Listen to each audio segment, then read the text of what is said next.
pengantar mengenai partial discharge. Partial discharge adalah pelepasan muatan listrik lokal yang terjadi pada sebagian kecil dari sistem isolasi. Artinya, partial discharge tidak menyebabkan tembus total, tetapi hanya muncul pada area tertentu yang memiliki kelemahan seperti rongga kecil, celah udara, atau kontaminasi di permukaan isolasi. Partial discharge bisa muncul karena beberapa faktor, misalnya adanya void atau pore di dalam isolasi, kelembapan yang masuk ke material, kontaminasi, tegangan kerja yang tinggi, atau proses penuaan isolasi yang membuat kekuatannya menurun. Meskipun hanya sebagian, partial discharge sangat berbahaya karena dapat merusak isolasi secara bertahap. Jika tidak dideteksi, kerusakan kecil ini akan berkembang menjadi kegagalan total seperti breakdown, yang dapat menyebabkan gangguan besar pada peralatan sistem tenaga listrik. Oleh karena itu, memahami partial discharge sangat penting bagi engineer elektro, terutama dalam pemeliharaan transformator, kabel tegangan tinggi, GIS, dan peralatan lainnya. Dengan mempelajari partial discharge, kita dapat mencegah kerusakan dini dan meningkatkan keandalan sistem tenaga. Saya akan membahas mengenai jenis-jenis partial discharge. Yang pertama adalah internal discharge. Jenis ini terjadi dalam rongga atau void pada isolasi padat. Biasanya disebabkan oleh cacat manufaktur, tekanan termal, atau proses penuaan. Kita bisa menemukan kasus ini pada kabel SLPE atau bushing. Yang kedua adalah surface discharge. Discharge ini terjadi pada permukaan isolasi ketika terdapat kontaminasi seperti debu, kelembapan, atau polusi. Terus yang ketiga adalah corona discharge. Corona muncul ketika medan listrik di sekitar konduktor cukup tinggi untuk mengionisasi udara.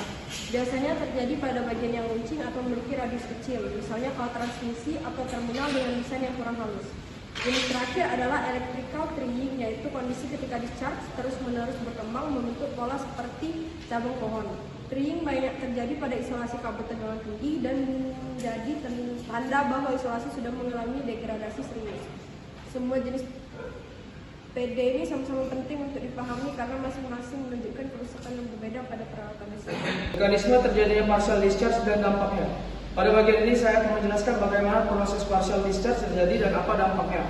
Proses partial discharge biasanya dimulai ketika medan listrik tinggi menekan titik lemah pada isolasi. Elektron bebas lalu terakselerasi dan menyebabkan ionisasi lokal. Ionisasi ini memicu munculnya pulsa-pulsa discharge di area kecil tersebut. Jika proses ini terus berulang, partial discharge akan mengikis struktur kimia dari isolasi, memanaskan area tertentu dan memperbesar rongga di dalam material. Secara perlahan, kekuatan dieelektrik isolasi akan menurun. Dalam jangka waktu tertentu, hal ini dapat memicu carbon tracking, yaitu jalur terbakar yang akhirnya menyebabkan breakdown total. Dampak partial discharge di lapangan sangat serius. Pada transformator, partial discharge dapat mempercepat degradasi minyak dan isolasi kertas. Pada kabel tegangan tinggi, partial discharge dapat membuat kabel meledak atau putus. Pada GIS, partial discharge dapat menyebabkan kegagalan operasi yang berpotensi mengganggu sistem tenaga satu gabung.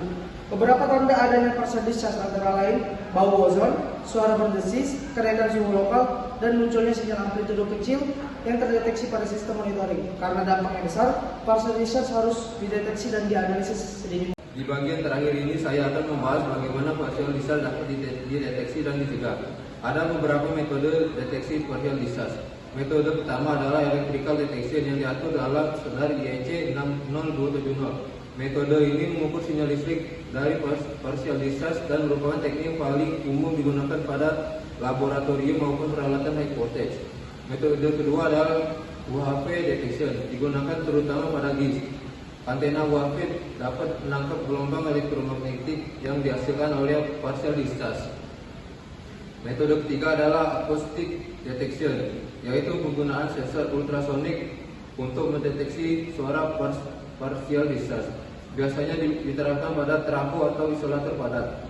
Selain itu ada optical detection menggunakan kamera UV untuk mendeteksi corona discharge dan chemical detection seperti DGA pada trafo yang menganalisis gas hasil degradasi isolasi sebagai indikator adanya partial discharge. Untuk mencegah partial discharge ada beberapa hal yang perlu diperhatikan. Pertama, menggunakan isolasi berkualitas tinggi dan minim cacat sejak proses manufaktur.